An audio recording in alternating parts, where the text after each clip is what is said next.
Welcome back to the Irish Mags Show, your weekly Newcastle United podcast brought to you by the Irish Mags NUFC supporters group.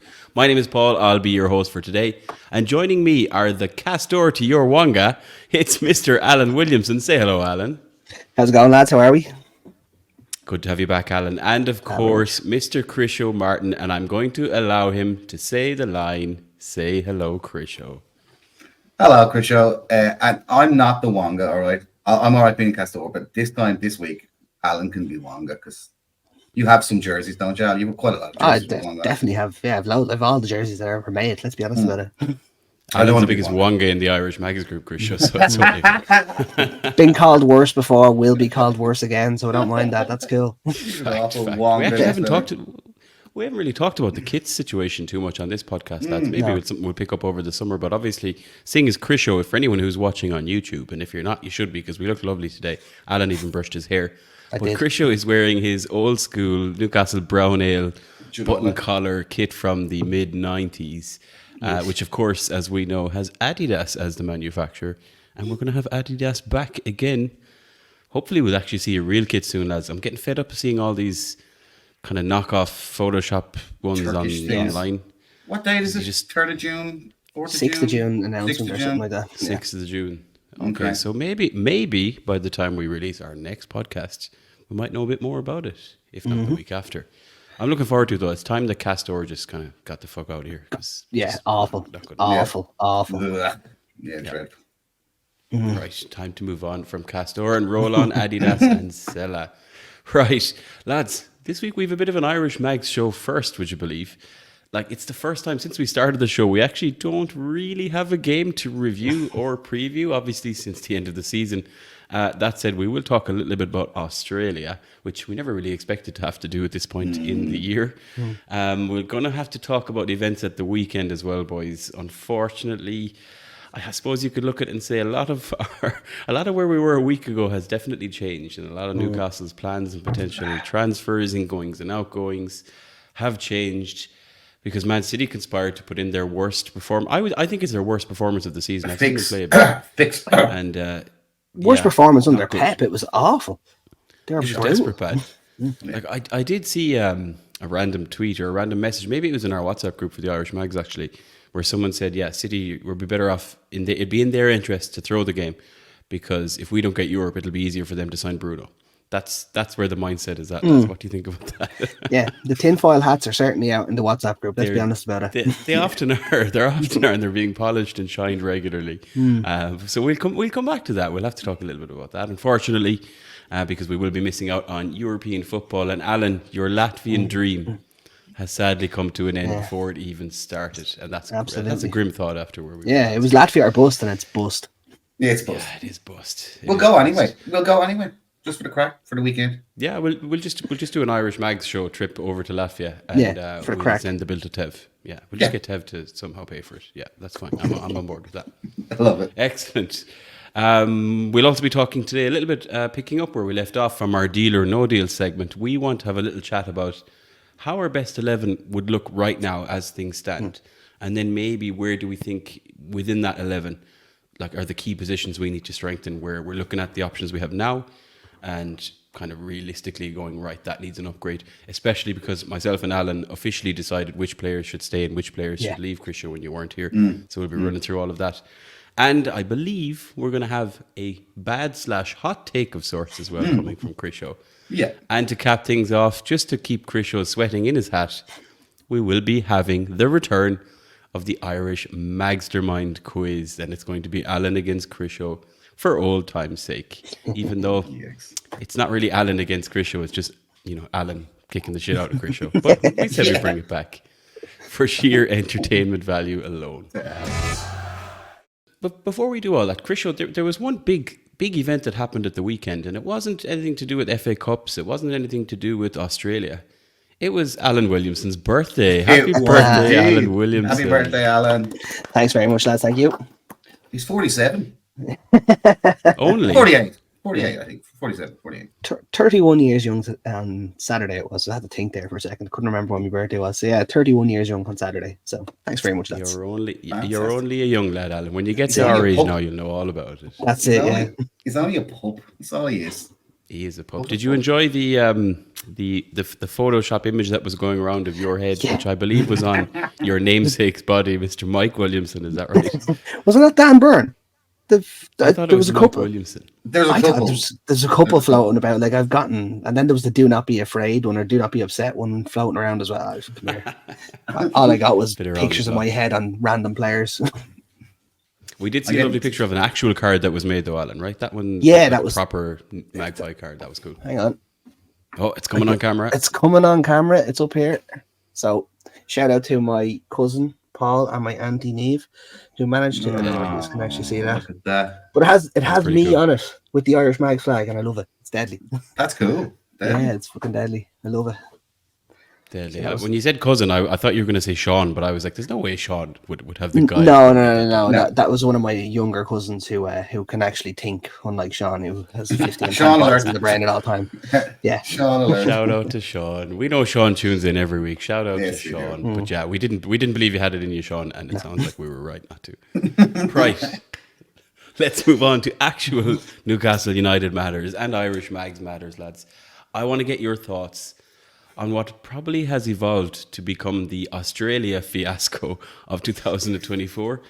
Started okay, I suppose, a decent friendly against Spurs, which saw us obviously emerge with the win after a penalty shootout, which is not something we see often and not really something I ever really want to see often with Newcastle. You just never fancy your chances in a penalty shootout. Then we put out a first 11 of basically the youth academy, bar I think it was Mark Gillespie was the only actual player old enough to drink on that team. The only adult on the team. Yeah, definitely. And they got absolutely smashed by the A-League best 11, which interestingly had Jay O'Shea playing for them, who's an ex-Galway United player. I was a pretty good player as well when he was playing in the Irish League. Amanda Staveley has since come out with a statement to defend the trip. I think there's been a lot of criticism, especially, what did we get from an 8-0 hammering for the young lads? Part of me was like, okay, yeah, there's commercial reasons, financial reasons, fan engagement. And when I saw the crowds, I was like, well, look, there's nothing wrong with the likes of Alex Murphy or the likes of, all these young lads that were playing, Joe White, there was Charlton, there was Kieran Thompson, all these guys playing in front of like 70, 80,000 of a crowd. You're not going to get that experience anywhere else. So, from that perspective, I was like, no harm done. This is fine. And then we went and lost 8-0, Alan. Were you one of the ones that watched that at, was it 8 o'clock in the morning? Yeah. I watched both games. Spurs game was a typical post-season friendly. There was no such thing as a typical post-season. It had a real pre-season vibe to it with lads strolling around the pitch. It was nearly looked like it was set up to be a draw and then bring it to penalties, but wasn't a great game, but we won on penalties. The main takeaway I am taking from this Australia trip is the big old bag of cash we're walking away with. It's the only way you can look at it. How much? Like what do you reckon? It had to have been worth millions. There's no point in going if it's not worth millions to you. So it had to be worth something. Well, even if I don't know how much the tickets were, but let's say you're getting X% of the gate receipts, right, alone, just whatever before anything else is paid, like 70, 80,000. That's like, how often have Newcastle played in front of a crowd that big? Do you know what I mean? They haven't. Like we don't. We think we could, obviously, if we had the stadium, we could. But you'd have to think that the commercial and financial impact, as well as the fan engagement, there's a big old bunch of fans out there, obviously. There is.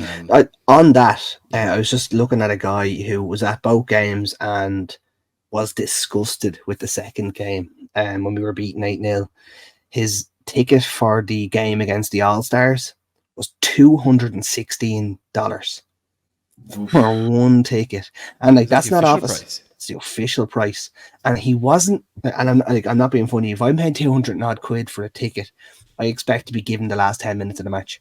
Like that's how much I like. He wasn't even in that good of a seat. He was in just a generic stand seat, and I'm like, for 200 quid, and you then go out and you watch in pounds sterling. That's about 130. Right, so that was in dollar. $100. So it's about half, but still, quid.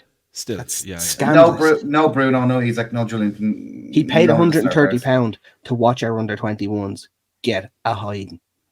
Yeah, I like, don't think that was very fair on the fans. Mm. Like, if Newcastle said they were coming to Dublin to play in the Aviva and I paid 80 quid and seen the lineup that Newcastle announced, I'd be like, I want a refund. Like, that's the way I'd be looking at it. Like, that's not the Newcastle team that I support, if you know what I mean. I want the kids to come through and do well. But if I'm going to watch Newcastle, I want to watch Bruno. I want to watch Isak. I want to watch the big lads who you're going to follow. It's not fair on the fans what they've done, I don't think, but it is what it is now. I was surprised there was certain players that didn't feature, like, you know, even like, let's say, I don't know, Harvey Barnes or, you know, Elliot Anderson, a couple of names that probably could have just taken that heat off. And the other thing was, like, you might feel a bit different if either we had a couple of our youth players that are some of the more up and coming ones, the ones you might be thinking, I saw them. Yeah. You know, and in 5 years' time, like, this is Alfie Harrison. Yeah, Alfie Harrison. Know, Leo Shahar, who's in the England team, obviously that's probably why he couldn't go in the under-17s. Even Carl Heffernan. But, you know, they put out players, we talked about it just before we hit record, lads. There's quite a few players who played that are leaving or have left the summer. Well, you know, Diallo and I think... The reason behind that is the actual under-21s team are playing in the Hong Kong Sevens tournament at the minute. Yeah. So they were literally, like, that's ridiculous. Like, the likes of Heffernan, the likes of Alfie Harrison are all in Hong Kong playing in that seven-a-side tournament at the minute. And you're going, like, Hong Kong and Australia aren't too far away. Why couldn't they have made the short trip over? But people are saying online that it builds some kind of character into them. Bit of Northern Steel, rocking. Even if they lost 8-0, at least they got out there. They did their best. It'll be a great experience for them. It'll make them tougher. And then 2 days later, you see that 3 of them have been let go. Yeah. So it's like, whoa, hang on a second. It's a really strange one, yeah. It is a really odd one. Like, but I don't know if would Eddie Howe have agreed to it, or was it just you have to go? And whole commercial, the commercial reasoning behind it was why that trip happened. Eddie Howe would not want that to happen, but Eddie Howe knows. Look, if I want to have an extra couple of million to spend this summer, I need to go to Australia in May. So. Okay. All right. Look, it is what it is. You know, it's happened, it's done. People forget about it, move on very quickly. But it does seem a bit ridiculous that Kieran Trippier had to fly to the other side of the world to play 20 minutes of football. That for me is just like, why bother? You know. But anyway, that's besides the point. I think what would be more interesting or exciting is the talks of this trip to Japan. The Japanese league it's actually pretty cool. It's a growing league, obviously, huge fan bases over there. That's some serious commercial value there as well. And as we said, by then we'll be properly in pre-season, maybe even, hopefully, be seeing some new signings getting their first minutes in a Newcastle kit. And that's something we're going to talk about very shortly as well. Oh, yeah, but shout out to Tensai and Tokyo Mags. They tune in every week to listen to us. So, heavy fellas. Shout out to the lads. We'll see you in Japan. If any of you are willing to put us up in Japan and feed us for a week and give us accommodation, all that. I will be honest. I looked at the price of flights to go to that for the pre-season game. Yes, you did. €2,800 was the cheapest way of getting there for that match, and I was like, I'm not allowed to do that after buying a house this year. No. Jesus. Yeah. Unlikely to happen. That'd be fairly heavy going, yeah. Although it'd be pretty cool. My missus is actually going to Japan in September. I'd love to be able to. I'd love to go to her and say, "Well, I'm actually going in July." I'll meet you. I'd be shot. No need to risk my life for these things. Okay. No. Right. Now I'm going to bring the tone down, lads. That's what I do. That's why I'm here. Awesome. Do it. We have to talk about the weekend. Because, as everybody probably knows by now, somehow in typical fucking poxy man red style, they managed to bluff their way through to not only to get through to the FA Cup final after, let's face it, they should have got beaten by Coventry. They deserved to get beaten by Coventry. They've also managed to win the fucking thing and steal Europa League football and effectively, hijack our spot in Europe. And we now have no Europe to play next season. And as we said, it's no longer Latvia, it's bust. Fuck, man, it's good. It's good. It's a good thing. Okay, Chris was saying it's a good thing. Hold that thought then for a minute because I think Alan needs to get this off his chest. I'd say, Alan, like after the season that's passed, right? We've all watched it, the world's longest season ever. When you consider like everything that went down throughout the season. Just I suppose to sum it all up, to look at it and go, right, we finished 7th. We've not gotten Europe. it does wind me up that like there's 8 or 9 teams in Italy going to be playing in Europe, and the 7th place team in England isn't. But that's again probably partly our own fault, and also a topic for another day. But overall, Alan, like, is this a fair outcome for like how we played this season? Considering everything that's happened, considering the results we've had, considering the injuries we've had, is it a fair outcome, like in terms of we've gotten what we've deserved? Or is this just a crime against football? Looking at how Man United played all season, for them to go and then beat Man City, the odds of them beating Man City were like higher than Coventry beating them. And they've gone and done it and poxed their way into Europe. Like, how do you feel, Alan? Tell us. Safe place. I am devastated. No point in denying it. I was planning me trips all around Eastern Europe to watch Newcastle go out and give some teams a hiding. I was looking forward to everything. And then the bastards that our man Red decided that they were going to go out and beat City somehow. Look, I'm not one of these that says, no, we deserve it, we did it. We didn't. There were too many points left on the table. Too many silly games where we made mistakes. And one of these things that I've heard is, we were better than this all season. We weren't.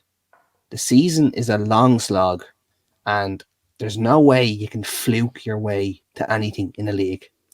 Where you finish up in a league is where you deserve to be, because after 38 games, that's what you accumulated. So, as painful as it is to say this, Chelsea were better than us this season. We were better than Man United this season, but Man United managed to be a little bit lucky and get themselves to an FA Cup final, and they played quite well in the FA Cup final and won it, unfortunately. I hate admitting it, but they deserve to be going to Europe ahead of us. Oof, that is hard. That's hard to hear. I'll say that. I mean, but It is, Christian. It's hard to take because the margins were so fine. Yeah. Right. A couple, like, we should have beaten Brighton at home. Right. There's one. We conceded late against Liverpool. We had some silly results against Luton. Like Forest. 2 or 3 points here or there is what has ultimately affected this. We were miles ahead of Chelsea, right? But we, as Alan said, we did drop a lot of points and allowed a team to go on a run that we thought we would go on and effectively overtake us. The question I have for you then, Crucio, because I've been picking up this, I don't know, is it a Newcastle fan thing or just a self-preservation thing? The instant reaction for a lot of people is to say, we're better off without European football anyway. Should that Europa Conference League is a Mickey Mouse league? We can now focus on the domestic competitions, maybe win a trophy, and, we have to be going for fourth. But would you agree with that take, Crucio, that, ultimately this could prove to be better in the long run to not be there for what we might be able to focus on? In the Bleecker Street bar, 3-1 down against West Ham, one of the lads said to me, do you know what? We're much better off not getting Europe this year. And I was like, what? And he explained to me, look, we need to regroup here. Yeah, there's a lot of injuries the guys need to work through. Eddie needs to get back down to brass tacks and start training the guys again and get Tonali up to speed, get a few new players in. And if we have only just to focus on the league and a domestic trophy, whether it's the Carabao or it's the FA Cup, it leads on to my bad take, but I won't go into it. It's really, the Europe thing would have been, frankly, a bit of a distraction. I think that this is a very, very positive thing for the club because it allows us to just solely focus on the league and the cups. The mind about, and Al, I know you'd love it. We all would have loved it going over to Latvia or whatever. But look, that's Mickey Mouse stuff, yeah. That's not what we're aiming for. So I think personally that we can get top 4 next season with having just a clear run of it, having Tonali back, some new signings, and just focusing on domestic stuff. So all in, it's an incredibly positive thing. And I think we might be smiling the other side in January when we're 3rd or 2nd in the league. You might think that's unbelievable. No, it's not unbelievable. If we really just get a season with no injuries, or at least half a season up to December with no injuries and no midweek games, I absolutely believe Eddie Howe can, like he did last year, have a team really ready on a Saturday or a Sunday to take on anybody, and that includes Man City. But it's a good thing. It's a fair point because obviously the reality is you get to not have so many midweek games, which we saw was tough on us this season.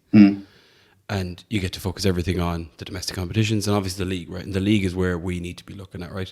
Especially now Villa are suddenly in there in the mix. Chelsea are obviously on the way up. Tottenham, started really well, collapsed. they might bounce back. Liverpool, like there's a lot of competition for that top 4, and hopefully maybe at some point it can become a top 5 again. But I know Alan is dying to jump in and say, European football gives us more money, which we need, gives us more income and revenue, which we need, and quite possibly allows us to attract a particular type of player that you may not. Alan, am I putting words in your mouth here? Yeah, and they're the right words. But the only thing I'll say to you is, look at West Ham's run to winning that Conference League. They had a blast. The players were having great crack. And at the end of the day, West Ham have won a European title in the last 10 years. What have we won? Nothing. I think that the Amanda Staveley Monaco deal with PVH is going to cover the fact that we didn't get into Europe. I think that's going to be an incredible deal. I don't know the specifics of when it's going to be released or whatever, but I think it's going to be quite a bit of money, and it will cover the fact that we didn't get Europe. That said, Al, it is heartbreaking that we didn't get Europe. Some people are very concerned now, and I have heard it in the chat, that we're going to now have to sell one of our top players because we didn't get Europe. I don't think Bruno's going anywhere. I think Isak's in it for the project, like Tev said. The only player that I can see going that we could get some money for is Trippier and Almiron. That's about 40 million, let's say. 45 million? 30 and 15? No? 15 for Trippier, 10 for Trippier, 30 for Miggy. Depends. You'd be talking 25 million for both of them if you're lucky. 15 for Miggy and 10 for Trips. Let's come back to that, because there is some rumors circulating around a newly promoted club and Miggy Almiron. So we can come back to that, because we are going to do a little transfers. Just to cap off that conversation, it's we're having a little debate here, lads, and I like when you two argue, because you get on too well, especially when I'm around. But part of me is 100%. Europe is where we want to be. There's the adventures, there's the travel, the crack associated with it, as well as the finance, commercial elements, and player attraction and all that. The flip side, like you said, Chris, though, is being able to focus entirely on the league. In theory, sets us up to go, right, let's give that top 4 an absolute rattle, because that's where we want to be and that's where we want to stay. Yeah. The two things in the back of my mind are, a lot of people would have said that about Tottenham this season, because they didn't really have much going on in Europe, and that didn't really work out too well for them. And then when you look at how the likes of West Ham and Brighton have dropped off, and as have we, almost because of having European football, right? So I can you can see the pros and cons here, and I'm kind of hanging around the fence, but the reality for me is I would have loved to be in Europe, because you want the adventure. You're right. You want that's just a fan perspective. I put my Newcastle underpants on the fact that we will be second or third by December next year. You've already lost your gloves. Now you're going to lose your underpants. I'm throwing them on the line. They're only 5 years old. And he'll be on a podcast and then nip by the end of next season. As long as I don't lose my hat, I'm all right. That's my birthday suit. But look, as long as it's not this podcast, I'm fine. No, top 4. You guys have already seen me in the nip. It's top 4, right? Top 4, definitely second or third, 100%. Second or third. Okay. No, look, I think now's the time to do it, right? But again, a lot of that will be dictated by the transfer activity, which we're going to come to, because this is probably one of the biggest summers we're ever going to have now, which links into some topics we're going to talk about as well around Eddie Howe very much in a bit. Keeping that in mind, lads, one of the things we said we'd do, and we've put it off for a week or two now because we're just so busy talking about all of the things. A couple of weeks back, it was 2 weeks ago, Alan, you and I did our Deal or No Deal special, where we basically went through which players we think that Newcastle should keep and which should be allowed to leave or sold or released or let go or on loan or whatever. Just, I suppose, to remind listeners, if you haven't already, obviously you can jump back and listen back. It was 2 weeks ago that we did our Deal or No Deal special. We decided that we would keep, I suppose, the biggest names on the list for the deal keep list. Nick Pope is in there. Sven Botman, obviously. Livermento Hall. We ended up keeping Trippier after a lengthy debate, a lengthy discussion. Fabian Schär, Alex Murphy, Dan Byrne, Bruno, Joe Linton, Tonali, Lewis Miley, Elliot Anderson, Joe White, Alex Isak, Gordon, Barnes, Murphy. They were all on the keep list. Murphy mainly just for the shithousery. I won't say his name because Al threatened to kill me. But I'm sure he's on the off list, right? I won't say his name, Al. I don't If you even say think his name, you're going on the off list. Yeah, Oh, right, okay. But he's not even considered a footballer anymore. He's a cricketer. Don't worry about him. Yeah. We actually didn't Okay. even mention his name. He wasn't. Yeah. He wasn't. okay, I won't mention his name ever again. And then the notable names we said that we feel should, it's time to leave for various reasons. Dubravka, Karius, Target, Dummett. Willock actually ended up on that list as well because of the What? repeat injuries, which potentially was harsh. But that's where we reached Ted sent me a Longstaff. lot of abuse over that one. That's a shocker. bet she did. That's a shocker. I'm telling you, that's a shocker. Yeah, Matt Ritchie's on that list. Almiron, Callum Wilson, Jamal Lascelles, and Emil Kraft. Now, a couple of those names, I suppose one of my primary motivations for some of those names is, Eddie tends to kind of rely on what he knows. The likes of, Dummett has come in, Kraft is. There doesn't seem to be as much of a pathway for the likes of your Alex Murphys and these younger players when he can just rely on, okay, well, I've got a 33 or 34-year-old here. That is less risk. And I want us to have those pathways available. Liverpool have done it with a lot of their young players. You see Conor Bradley and Kwanzaa coming through in those injury crises, and they've shone, right? We need to be able to do the same. So I wanted to remove some of them from Eddie Howe's choice, Let Alex come in. so that he doesn't, it's not just Alex Murphy, right? But we need to have these pathways, and these older, safe bet players will be blockers to that first team opportunity in the likelihood of injuries or cup matches or whatever. So, Look, I don't want to argue, which is right, guys, but the Joe Willock thing Yes, you is do. crazy. It is bananas. Yeah, it's crazy. He missed 32 games injured last season. I'm just saying now, Eddie Howe loves him. Yeah. How can you love someone do who's we. never there? So do Yeah, we. we love him, but he's never there. It's like Callum Wilson. Love him. Pain in the arse with him. I think Willock is seriously a mainstay for many years. So, Krisha, I was joking. Alan and I don't have the official decision here. Oh, right, okay. All right. Yeah. So don't worry about it. It's fine. Yeah. Not yet, anyway. Yeah, Fact. So knowing what we know, knowing that we've made some of these tough decisions and we're really harsh and critical around here, we're assholes. I thought we would spend a bit of time on this week's show, lads, chatting about what our best 11 for next season would look like. So I'm not really thinking about, the first game in August because we know Botman is going to be out. We know Tonali is still going to be banned. But really, if you were to sit down and just pick our best 11 now, probably in Eddie Howe's standard kind of 4-3-3, we might then use that to say, right, these are the positions that we feel really need to be upgraded. Because even right now, there's all these different transfer rumours going around for random players.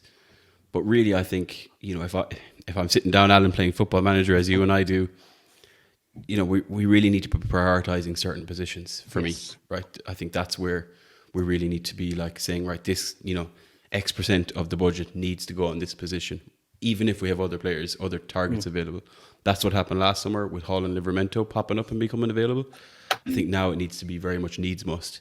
So if we were to go and pick that 4-3-3, Yeah. and I think starting off in goal would be interesting because there's a lot of goalkeeper rumours actually circulating even on the day of recording. My question to you, lads, is we're going to need 2 out of 3 to say whether, that role is covered by the player that we currently have or if we need an upgrade. I'll put it straight away to you, Krisho, seeing as you weren't here when we were going through it. Nick Pope nearly made the sell list on account of Alan Williamson. So I want to ask you, would you be happy with Nick Pope as our number 1 keeper for the majority or all of next season? Like I said, and I'm always talking about his Pinocchio legs and the fact that he can't really. He's not. Listen, right. If we would have got Europe, Pope was going to be the number 2 or sold to Ipswich, but we didn't get Europe, so Pope will be the number 1, and we'll bring Trafford in as the sub keeper. It would have been that guy that I can't pronounce his name. Big Mama. That guy, he would have been the number 1. Pope wouldn't have wanted to be the number 2. We would have got Trafford in, and then Pope would have been sold to Ipswich or somewhere. But for me, Pope will be starting the first game of the season. Alan, agree, and most importantly, happy with that? No, I agree, but I'm not happy about it, unfortunately. I do agree with it. He is going to be our starting goalkeeper. I would have likened to see a new keeper come in, but I can't see it happening now with us not being in Europe. Okay, so for me, I'm very much in the pro Nick Pope camp here, lads. The stats alone of when we've not had him show how important he has been to us. And he came back in that last game of the season. and made like one in particular, one kind of low, that was a right-handed save, like right down on the line. And for a goalkeeper who's meant to not concede goals, he's as good as for me. He's as good as we'll get without breaking the bank. Paul, did you see his kick out against Tottenham in Australia? Yeah. I mean, it's in Australia. Like he's probably had a few beers the night before. He was on the Fosters for Oh, that's okay then. All right, everybody, that's okay then. He's my kind of guy. No, I know what you mean. It was a really poor effort, right? But again, this is a friendly out in Australia that none of them even want to be on. Do you know what I mean? Right. So I get your point. But if that was in a Premier League game, I might feel different about it. But I don't for the friendly and stuff. Yeah. So we're all Pope. Mickey Mouse. We've got White Smoke coming up here. He's going to be the keeper. Yeah. We're voting in the new Pope. For me, I think I can't understand why the biggest rumours as of right now, the end of May, for Newcastle in terms of summer transfer window are goalkeepers. And we'll come to it, right? Because I think there's just other roles that we really should be like putting all our energy into and the majority of the budget into. So we'll come to that. Let's talk about back four. I'm going to start with the centre backs, lads. We might kind of talk about them together, right? We know Botman will be injured, but in general, is it fair to say that Sven Botman no issues? When he's back, 100%. Botman. So then the question moves over to the right-sided centre-back position. And this will be the question, right? So Fabian Schär has been that first choice all season, has had a really, really good season. Alan, would you be happy with Fabian Schär to be able to say for the, as I said, 95% of next season that Fabian Schär is our first choice right-sided centre-back? No, unfortunately I won't. I would like a new signing at centre-half. Okay, plot twist here. That's interesting. Me also. Krisho. Me also. Same. I have Tossin or Kelly ahead of Schär if we can. One or the other. With Botman when he comes back. Yeah. I'll give you my take on this. I agree. I think we could upgrade in that position. I don't think Tossin or Kelly are upgrades on Fabian Schär, though. Tossin is, but Tossin is an upgrade next season, if you get me. That's what I mean. He will develop into a player. That's why I'm going, if we are going to sign a centre-half, splash 40 million on a Diamond or someone along those lines, even that level of player. The Lloyd Kelly is a left-back filler option coming in a free transfer that can play centre-half. He's the Dan Burn replacement when Dan Burn gets shipped out in a year's time. That's what that is there. So go and get some like a quality centre defender as a starter to come straight into the starting 11. To come in and challenge Schär. Well. Yeah. Come in and challenge Schär for that spot. I want someone to come in and win that spot off of Schär. Right, okay.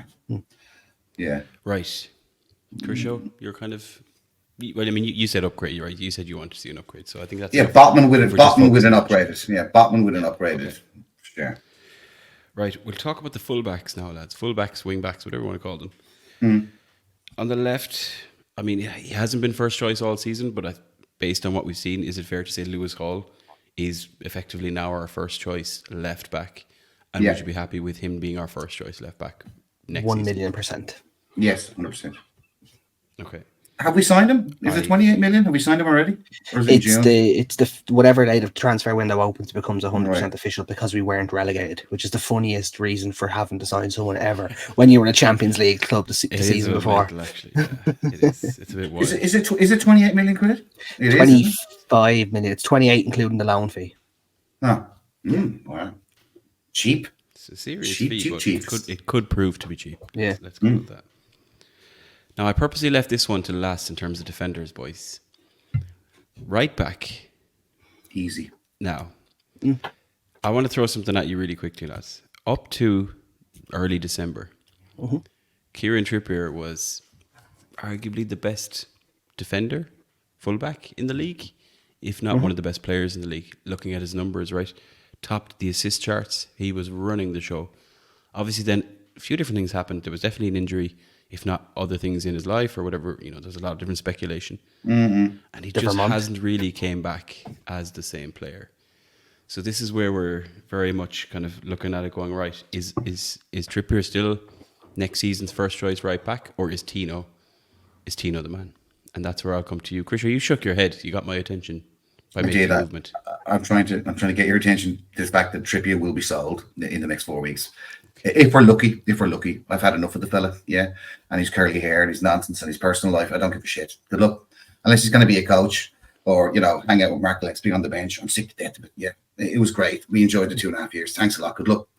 Livramento, right back, starter, boom, next decade. Brilliant, absolutely majestic. He'll be worth about 150 million in about 3 years' time. This guy's legit. Alan? Like, Nodding in agreement. I agree with most of it. I don't agree with, well, not that I don't agree with it. If Trippier wants to stay and be the backup option, he needs a new contract to get him off that 150 odd grand a week he's on. I ain't having anyone sitting on their bench on that much money. As everybody knows, I said in January when Bayern Munich came knocking for him, he should have been shipped out. yes, I think he played 6 games since Bayern came knocking. So I am arguing here that I was proved right. He should have been shipped out. Tino is too good to be sitting on the bench, so we cannot justify that. He has to start. Yeah, I hadn't really thought about the wages element. For me, Trippier, you have the leadership element. Like part of me thinks he's going to be playing left back for England at this Euros because they're quite tight on choices. I like the idea that I'm amazed we've not seen him at left back more for us. We did see Livramento there at different points of the season. But I also agree, looking at Tino, if we can get a clean run of Livramento, no injuries for 3 months, 4 months, I think that his ceiling, his arc is going to shoot up, like in terms of absolutely. how good he can become. So, okay, we're settled then. Question mark at centre back on the right hand side, which we'll come back to momentarily. Now we're looking at a midfield 3 here, lads. And again, we know Tonali won't be available at the start of the season, but let's park that for now. Arguably, if you were to, I think I can speak for all of us, you probably look at a midfield 3 that has Bruno, Tonali, and Joe Linton in there as our first choice 3. Yeah. So I suppose the simple question is, do you think we need to upgrade? Not whether or not we need another midfielder. Maybe we will, especially if Alan sells Joe Willock. But in terms of just that if we had those 3 available, they're our first choice 3. Would you upgrade on any of them? Chris Shaw? Yes. I'll upgrade on any of the 3 that we just mentioned, Tonali, Joe, or Bruno. No. No. I keep Joe Willock, and I'd love to say we could have got him, but we're not going to. That Ederson guy from Atalanta. But that would be dream stations, frankly, if we got something like that, somebody like that. But we need a quality 5. Let me put it this way to you. We need a quality 3 to start, and then we need 2 subs or 2 guys that can back up any kind of Carabao Cup if we can find any game. Longstaff, I think, will stay. I was looking at a guy yesterday, and I think he's Irish, if I'm not mistaken, the small ball midfielder for Southampton. He's like a little young John Joe Shelby. Now, in Championship Manager a couple of years ago, he was a wonder kid, if I'm not mistaken. I think I've watched him a couple of times this season. I think he's a baller, this guy. No, I've seen him playing too much for Ireland. He's absolutely awful. All right, scouting report done. I think what you do with a player like that, you have to differentiate between, like, no disrespect to the Championship, but there is a big difference between Championship football and Premier League football. Adam Armstrong is a fantastic example of this. Yes. I heard the stats. I won't remember the exact numbers.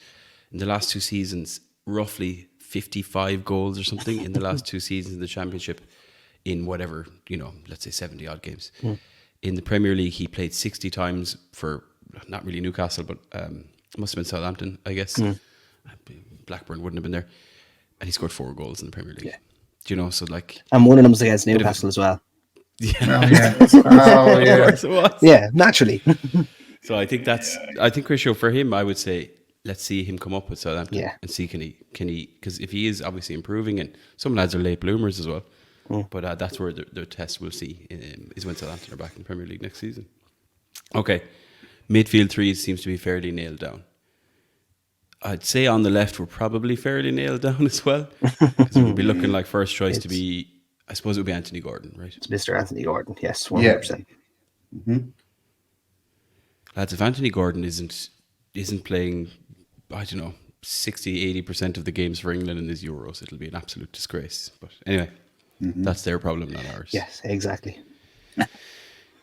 Now, right wing, is right wing, right sided forward. This is where things get interesting, lads. Obviously, we know Harvey Barnes is in the mix here, so there could be a case to be said that Gordon goes right, Barnes goes on the left.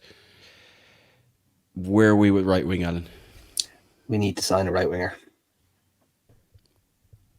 Like it's there's no ifs, ands, or buts about it. Right wing is our priority position. If I had my way, it'd be Takefusa Kubo coming in and playing right wing. But I don't have my way. It's not Football Manager, unfortunately. I'm with Al on this. Other than, and I mean, I know people might scream at me here, but move now. I know it's just insane, but move Isaac out in the middle and put him in the right wing. No, wait, and buy a striker and put him up like a proper number 9, like Garassi or something like that. Absolutely not. And have that as the first option.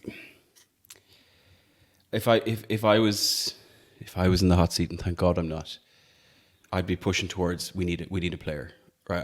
I think you'd be wasting Isaac's talents by moving him out of being like he still has a lot to learn. He still has to develop. He'd have He's more a striker. space. We would, but I think you'd be. How would I put this? His skill set as a number 9 are far better than his skill set on the left. That's the way I look at it, right? Thierry Henry was never played as a winger. He was played in a forward line and just told to go out and do what he done, and he came in from the left constantly. That's what Isaac does. On his He right. kind of floats about. Right. He's not a winger. Okay. All right. Okay. Yeah, I'd be with that. I'd much rather see, and again, we've no idea on the number, right? The transfer budget, right? But if there was 100 million, I would rather we go and spend at least half, if not more, on as good a player as we can get, considering where we finished in the league, considering we've no Europe. I think we need a player there who can come in. I don't want to say Saka. be like Anthony Gordon, but I want to Saka, yeah. I want to see a player that can come in and get close to double figures goals and assists on that right hand side. But and like hang Jacob on. Murphy has done well. Almiron had phases, but I think neither of them are good enough to be the But right hang on, sided gents. forward of our 3. Hang on, though, gentlemen. Hang on a second. Hang on. We have Barnes and Gordon. Surely you're not telling. But surely you're not telling me that they're going to like alternate because Gordon's the starter. No, I right? think Gordon's Barnes the is Barnes is a squad player for me. Yes, Barnes is a squad player. Really? Wow. At this current moment, until he forces something alternative, which is he's too good to not do. From what we've seen, he's been unbelievable in glimpses. Obviously, he was injured, right? And that's not his fault or it's whatever. But I think if you were looking at the starting 11, he's a left-sided forward. He's not better than Gordon. That's right. This guy was signed as a starter. Oh yeah, 100%. Right, he was. He right? was signed as a starter, but he ended up as a squad player because Anthony Gordon came in and absolutely blew him out of the water. Yes, Only way you can look at it. Okay. I agree. Okay. Interesting. Okay. Leave your comments down below, everybody. By the way, remember, we do need a squad. We need a deep squad. It's not Yeah. to say Barnes won't play 15 games next season. Do you know what I mean? He very well could. Right? And the importance of having a quality, top-class player coming off the bench for 15 minutes. Look at City do this all the time. Right? They're bringing on 100 million players to finish off a game for 15 minutes. Look at Doku. Right? Doku isn't first choice probably in that team. He probably is now, but Yeah. look what he did in that FA Cup final. So that's where I am with that. Right, let's finish off. Probably the easiest one on the paper. Number 9, striker, out in his own, Alex Isak. Not to say we don't need a striker, but Dominic we need an Calvert-Lewin. upgrade in the 11. Dominic Calvert-Lewin. Now listen, I'm This only throwing it out podcast there. needs I'm to only go throwing to it a out there. two-man podcast. I'm only throwing it out there. No, right there. I'm only throwing it out there, gents, because it is something that's being discussed, right? And I wanted to get your opinion on it. I can't see it. As I put up in the Irish Mags, I don't know whether you saw selling Wilson and buying Dominic Calvert-Lewin. It's like selling a car that doesn't start for a car that doesn't start. I'm trading in a car. The same thing. They're exactly the same. He'll be out for 90% of the season with a slight elbow to the ribs or something. But it is a thing that's being discussed, Al. Eddie Howe's a fan of his. Any rumour that's being discussed in the English media at the minute is bullshit. The leaks have stopped out of Newcastle United. Any leaks to the English media that revolve around Newcastle United are lies. It's the easiest way to look at it at the minute. Smoke screen. Yes, that's exactly what it is. The one thing I will say about these rumours so far, the Mamardashvili ones came from Spain. They had a bit of legs to them. Does that mean it's going to happen? No, nothing ever means it's going to happen. But if it's the Daily Mail reporting it, if it's the Sun reporting it, if it's the Mirror reporting it, at the minute, it's bullshit coming out of the English media in regards to Newcastle United. They're not happening. Dominic Calvert-Lewin is probably on a shortlist. Shortlist of 10 players. He's probably 9th on the list. Right, okay. I do also think that I'd be amazed if the only players we sign are all just like we know that Eddie Howe apparently likes proven Premier League players, but that's all that's being talked about. Bar Mamardashvili at Valencia, it's Tossin, it's Lloyd Kelly, it's Dominic Calvert-Lewin, it's Conor Gallagher, and then maybe the Palace lads, but I'd say they're beyond our reach now as well at the moment. Yeah, I think so. Nobody. Now, it was a different situation last summer. We had Champions League football on the horizon, but nobody was talking about Sandro Tonali until he was here. And I have to think that after such a long year, that our targets do actually go beyond players who happen to have played in the Premier League before. I genuinely do. And I have no problem with DCL rumours going around the place if it does allow us to do sneaky things in the background. That's where I am with that. Okay. And that wraps up our best 11. I'm pausing again because my camera's annoying me again, lads. Do you know what I think it is for some reason? I bet it's the fucking heat. Maybe I'm in Probably. heat. There we go. I am sweating. Okay. We'll dive back into it. Nearly done. So with an 11 like that, right? We didn't fight too much, lads. No. Alan scares although me sometimes. So I kind of regret not doing this as a live in-person one because I reckon you'd be going across the table to each other. After 16 points. Yeah. 16 points. At full strength, couple of small question marks, but at full strength, lads, in terms of our best 11 that we just named, we basically identified two primary roles, two positions that are the priority focus for us to be upgraded: a right-sided centre-back and a right-sided midfielder. I know we had question marks on Pope there at the beginning, but going back to the idea that we have 100 or 120 or 140 million to spend, if we even do, depending on outgoings, that the chunk of the budget should go on those two roles. And for me, it's logical, it makes sense. Yes, we're assuming that we're at full strength, we're assuming Botman is back, we're assuming Tonali's in there, Joe Linton doesn't get injured again, blah, blah, blah, blah, blah. But just looking at that 11 on paper, upgrading those two roles, as I read it here, as I've written it down in front of me, lads, it looks like a very good 11 at full strength, at full fitness. But there's two question marks that I've written down. And just before we move on to Crisho's demise in the quiz, maybe let's just have a chat about a couple of targets for those areas, right? Alan, I know we can jump straight into that right-sided forward role, because Alan, you mentioned Takefusa Kubo. For anyone that doesn't know, he is a Japanese international playing at Sociedad, I think. Yep, he is indeed. Was previously on the books at Real Madrid, had a successful loan at Mallorca, I believe. This is all my Football Manager memories coming back to me here. The one thing I know, or the one thing I've heard spoken about him, when I've heard him described in a couple of different podcasts, there's been comparisons to Salah in terms of if Salah was to leave Liverpool, he's somebody that could come in and fit that bill. Now, I'm not going to say I've watched loads of him, I haven't. But Alan, what draws you towards him? Is he your dream signing for that right-sided forward role? Yeah, when we were kind of linked with Isaac, I started watching a couple of bits and pieces in Sociedad, and he just caught me. I was like, he is just a lunatic. Like, gets the ball at his feet, beats his man, either puts the ball in the box or has a shot. There's no ifs, ands, or buts about him. And he also defends. Like, he's not afraid of tracking back. There's a bit of an Anthony Gordon in him, and he's a bullet. Like, yeah, one of these lads, if he gets going, you're not catching him. The only way you catch him is if you take him down. And he has end product. That's exactly what I want. Like, love Mickey, but like the constant cutting back and passing it back to Trippier to whip it in just got me nerves one too many times last year. So we need a winger who has end product. Kubo has that. I think you've just given us a lovely clickbait podcast title, the Japanese Anthony Gordon. I think we might have to go with that.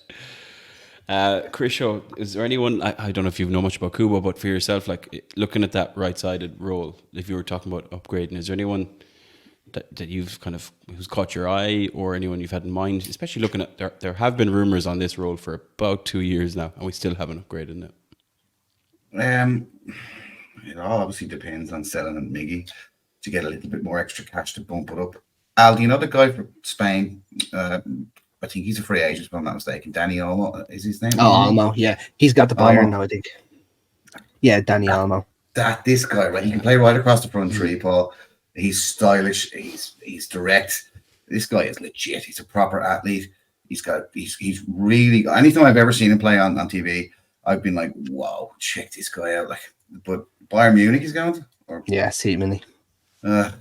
Right, okay. There was also links with City apparently at one point as well. Yeah. Yeah. So he'd be a wow signing as a free. Yeah, it would. He'd slot right in there.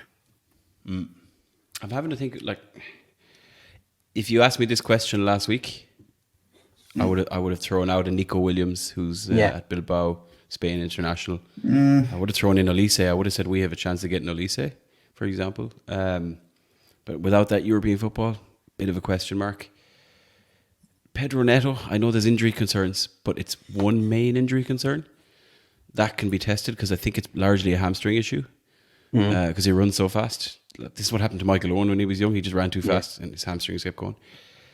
But Jesus, lads, Pedro Neto was some player. And I don't think any other clubs are going to take a punt on him. Again, you'd have to put him through some serious medical tests and fitness tests. But he'd be, for me, top quality player, has loads more to give, is still relatively young, and probably isn't crazy expensive now, considering where Wolves are. Yeah. So that's where I'd go with that. Okay. Let's jump back then to the back line. Who would be an upgrade on Fabian Schär? And Krisho, this isn't in terms of handsomeness, because I know how much you're a fan of Fabian Schär's rugged good looks. His hair. I'm only a fan of his hair. His hair. Because I don't have any. Fair. Right. And Al's going to shake his head at me, and I have nightmares about Al shaking his head at me. I still think if this gets called in the summer, you guys are going to have to travel to my house and buy me a drink.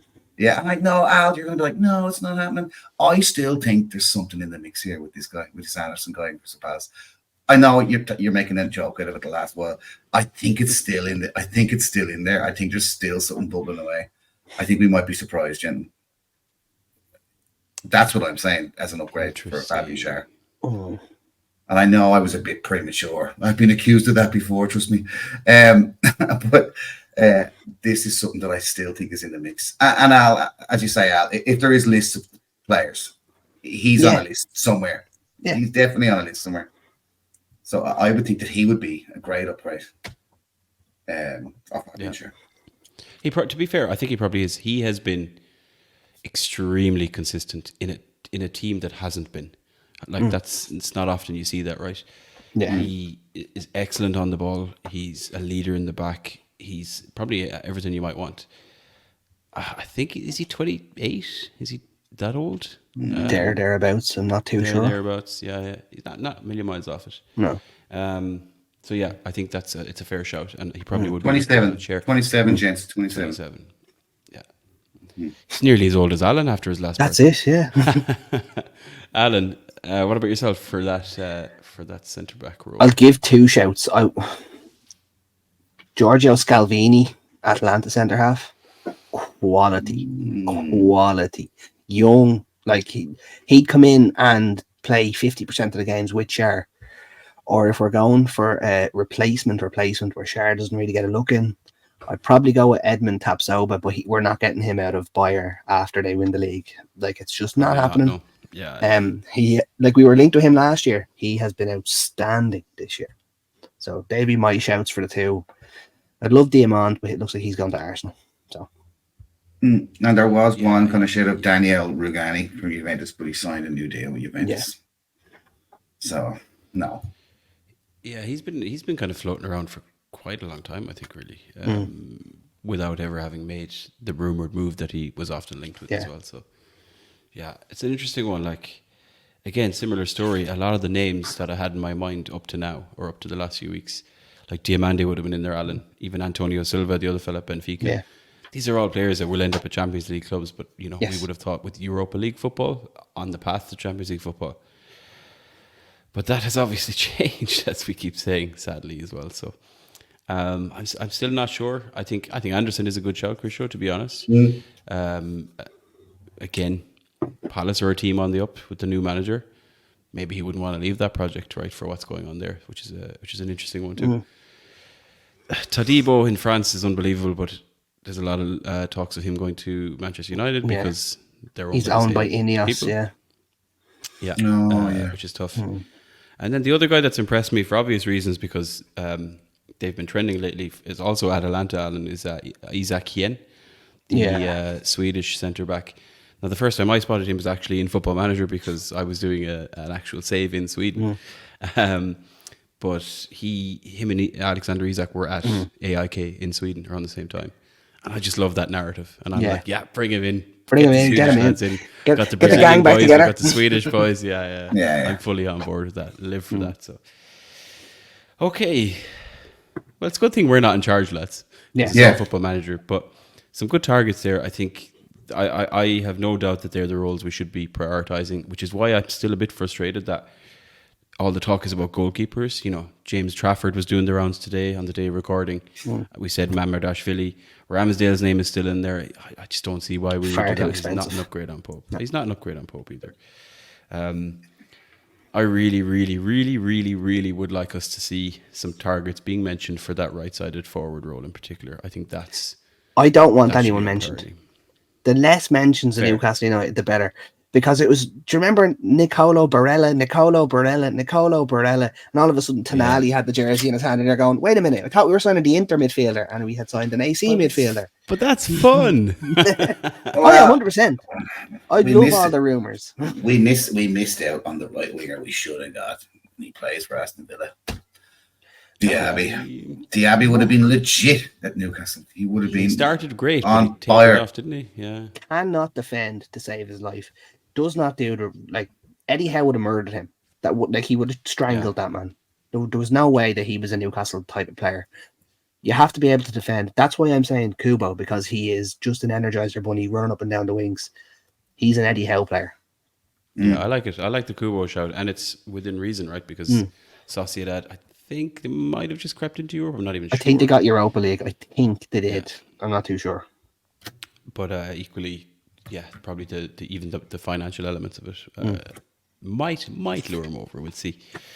Okay. Any other transfer talk, lads, before we finish off the show? Any other new targets being mentioned, even as of today? Because this is going to be it for the summer, lads. We'll plan to talk about stuff, and on the day we go to record, something new is going to pop up.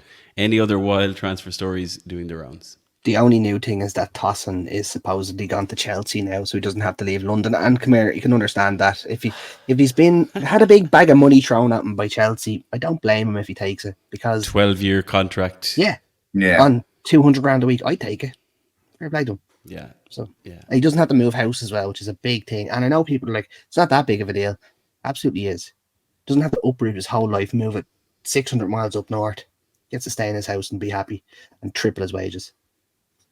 Yeah, it's a fair point. You can understand why it might happen, but what I can't understand is how Chelsea can just keep doing this. Surely, at some point, this whole FFP PSR has to catch up. They're gonna go out of football, and I can't wait for it. Yeah, fingers Cole crossed. Palmer's coming in to sit behind Anthony Gordon on the bench. Time will tell. Time will tell. Well, if that wasn't a bad take, Krisho.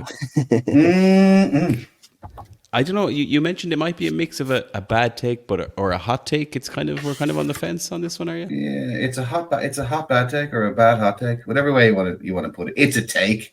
Yeah, it's a take, right? It's nearly like a take of the season, really, to be honest with you, to sum it all up.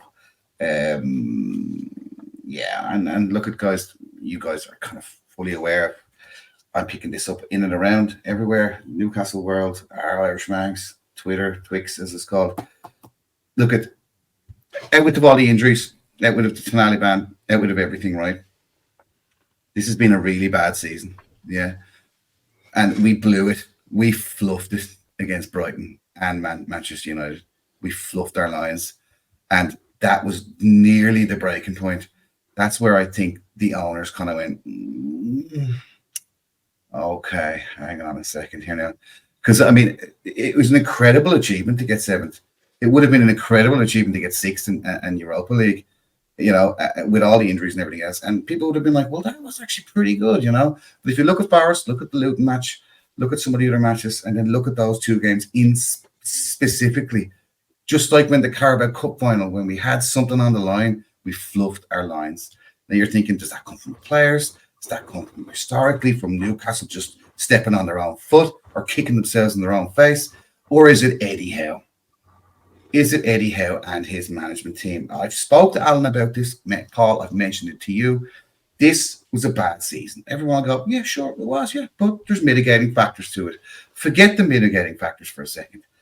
This is the take of the season. If Eddie Howe isn't either in the top 4, maybe give it the top 6 by the start of the January transfer window or just before it, Eddie Howe will be sacked if he doesn't get it right. And what is right for PIF is in the top 4 with a domestic trophy next season. That is what is going to be written in black and white. And if he hasn't got it by December, January, there is at least 4 to 5 candidates lined up to take his place. And who are they? One of them, I won't mention it because it annoys Al. People have been mentioning it a lot, and I won't say it. Yeah. If you say Jose, I'll throw you off. I'm not saying it right, but there's the sporting guy. There's that guy who I won't mention. Yeah, I won't mention. There's a lot of good managers knocking about that would buy into this project. Okay, Emery said no to us. Now looking with his pay rise with Aston Villa, getting them into Europe, getting top 4. Aston Villa, give me a break. We with our starting 11 for real, we beat Aston Villa days over every day, every week. We did twice last year. And I know we did, right? But we should be the top 4, right? But this is the thing, right? Like I said, if he doesn't get it right by the middle of next season, right, he's gone. Yeah. And everybody that listens to this podcast is going to be very surprised at this, but Alan Williamson agrees with me. Oh, this is why it's the bad take of the season, because finally Al agrees with what's being said here.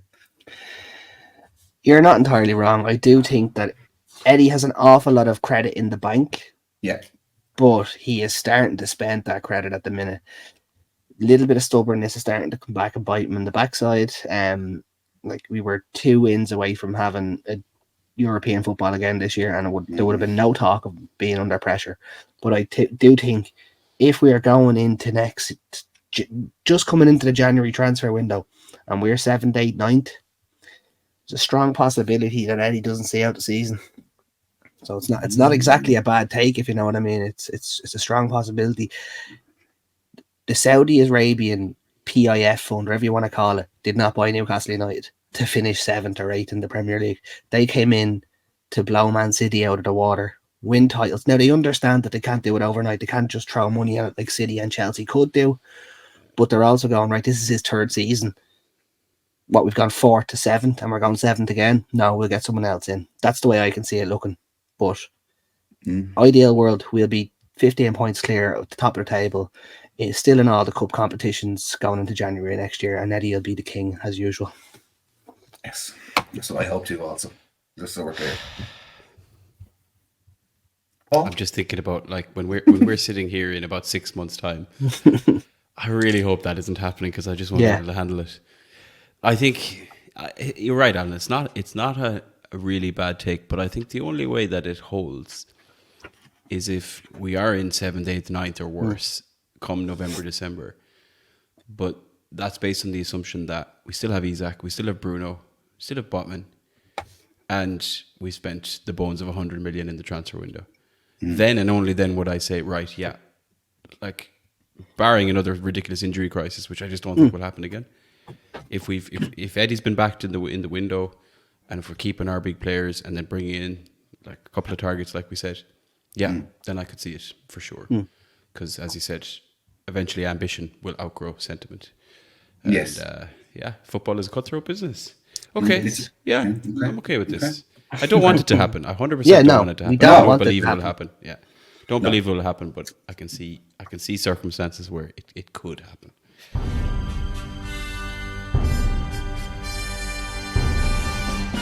Right. Circumstances I can't see happening are Krisho winning a quiz on the Irish Mags show.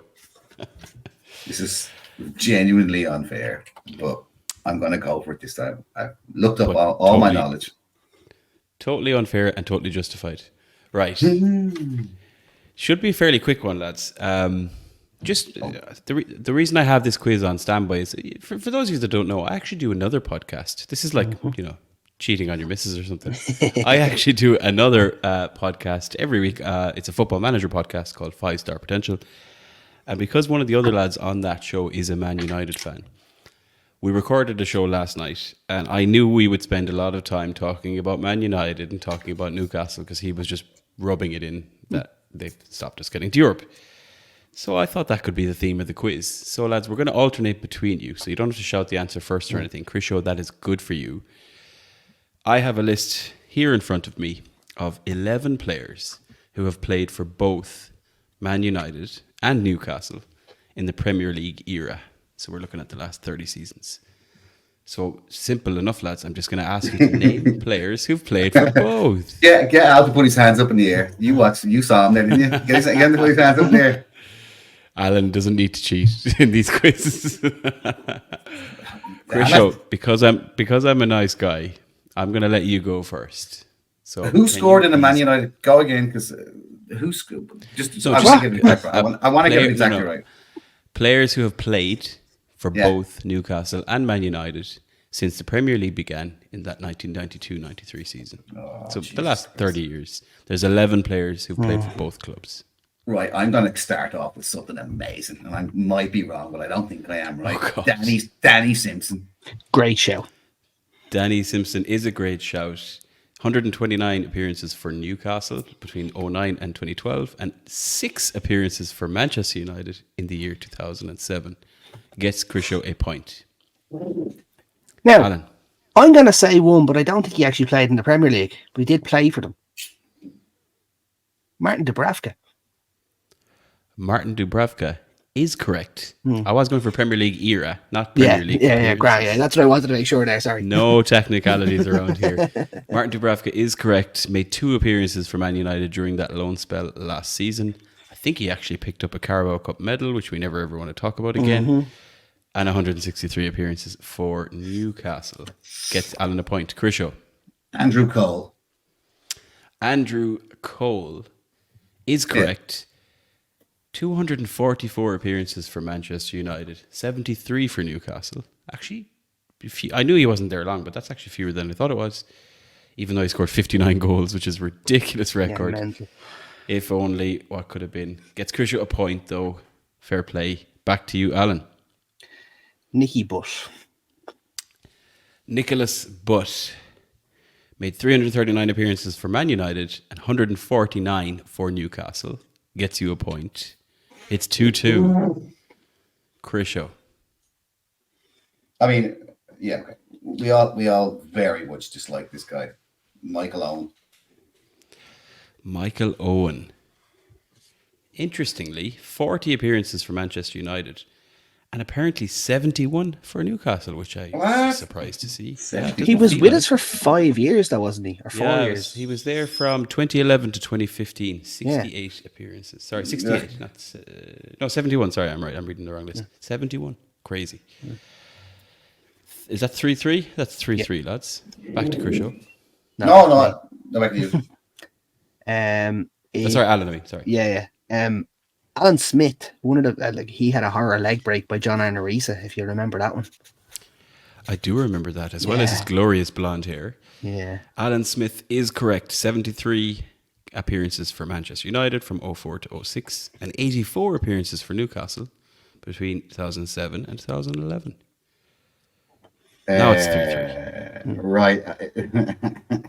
This is basically, we're talking about the right wing position that's required for Newcastle United. Now, this guy is a star. Was a star. And Tev, this is a shout out to you, right? Gabby Overton. Yeah, great show. Yeah, Gabby Overton. Gabby Overton.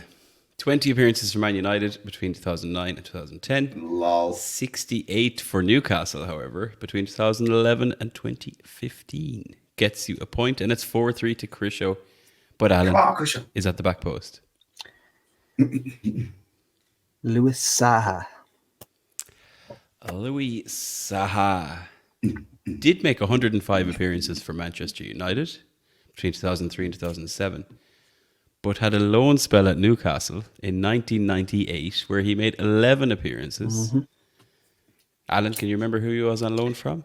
Metz. I don't have it written down, but I also recall it being Metz. Yeah. It shows the memory. Gosh. And it's 4-4, lads. There are 3 names remaining, Crisho. No pressure at all. Last kick of the penalty shootout. Peter Beardsley. Because he played for Manchester United for like half a day, and he also played for Newcastle. He went on trial at Manchester United. Come on. He went on trial. I can't give it to you because it was there, I think, at one point, but not in the Premier League era. That's the other stipulation here. There was a joke there because there was a Father Ted reference where Dougal says, "Ted, didn't Jack have for Liverpool?" No, Dougal. He was on trial in Liverpool. Yeah. Oh, classic. So I'm not saying Peter Beardsley was on trial in Manchester, but each to his own. Okay, it's a missed penalty by Crisho with the 5th kick. Alan, you have an opportunity, but there are still, what did I say, 3 names on the list? I think I can think of 2 of them. Okay, And give us one. if I'm right, both of these lads came on loan from Man United to us. And I'm going to go with the one that I definitely know happened because he scored 1 goal. It was in the FA Cup. It's Giuseppe Rossi. Giuseppe Rossi made 5 appearances for Manchester United in 2005 and made 11 appearances for Newcastle in 2006. Scoring 1 goal against Blackburn Rovers in the FA Cup. I don't have him down as scoring a goal, but maybe I've got league goals in front of me here. I'm not sure. He scored at a game I was at. I think you're right. Yeah, I think you're right. Yeah. So that makes it 5-4 to Alan. But Crisho, there are still 2 players on this list.